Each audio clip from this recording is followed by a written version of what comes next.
I was in the toy aisle with my 4-year-old son, Liam, when I noticed a woman nearby. She was hovering a little too close, pretending to browse. At first, I didn't think much of it. It's Walmart. People bump into each other all the time. But something about her felt off. She wasn't looking at the toys. She was looking at Liam. "Mommy, can I get this?" Liam asked, holding up a truck. I nodded, but my attention stayed on the woman. She smiled at Liam, then looked at me. "He's adorable," she said. Her voice was too sweet, almost rehearsed. "Thanks," I replied curtly, trying to put some distance between us, but she followed us, staying just a few steps behind. When I turned into the next aisle, I saw her again. She wasn't alone this time. A man, who looked like he'd just stepped out of a construction site, was with her. He whispered something to her and nodded toward Liam. That's when alarm bells went off in my head. I grabbed Liam's hand and said, "We're leaving." As we headed to the front of the store, I noticed they were following us. My heart was racing, but I tried to stay calm for Liam's sake. When we reached the checkout, I told the cashier, "Those people are following me." She glanced up, saw them, and called for security. The man and woman suddenly turned and bolted toward the exit. Security reviewed the footage and said it looked like they were watching us from the moment we walked in.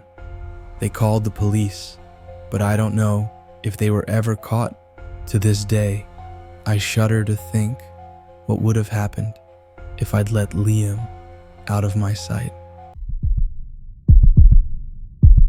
It was a normal evening at Walmart. Busy, but nothing out of the ordinary. I was standing near the electronics section, looking at phone cases, when I heard someone shout. At first, I thought it was just an argument, but then I saw him, a guy in a ski mask holding a gun. "Everyone down," he screamed. My stomach sank. People started dropping to the floor, and I followed, trying to hide behind one of the shelves. The guy moved quickly, heading toward the cash registers. He shoved one of the employees to the ground and demanded they open in the register. My heart was pounding so hard I thought it would give me away.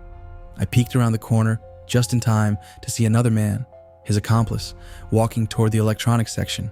He had a bag and was shoving phones and tablets into it.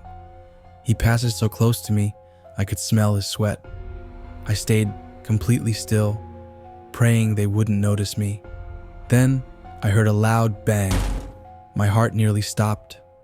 One of the employees had pressed the alarm, and the robbers freaked out. They started yelling at each other, arguing about whether to run. Within minutes, the sound of sirens filled the air. The two men bolted for the back exit, and I thought it was over. But then I heard more yelling. One of them had grabbed a hostage, a young cashier, and was threatening to hurt her if the police didn't back off. Thankfully, the standoff didn't last long. The police moved in, and both men were arrested, but I'll never forget the look of pure terror on that cashier's face. It could have been any of us. I haven't been back to that Walmart since.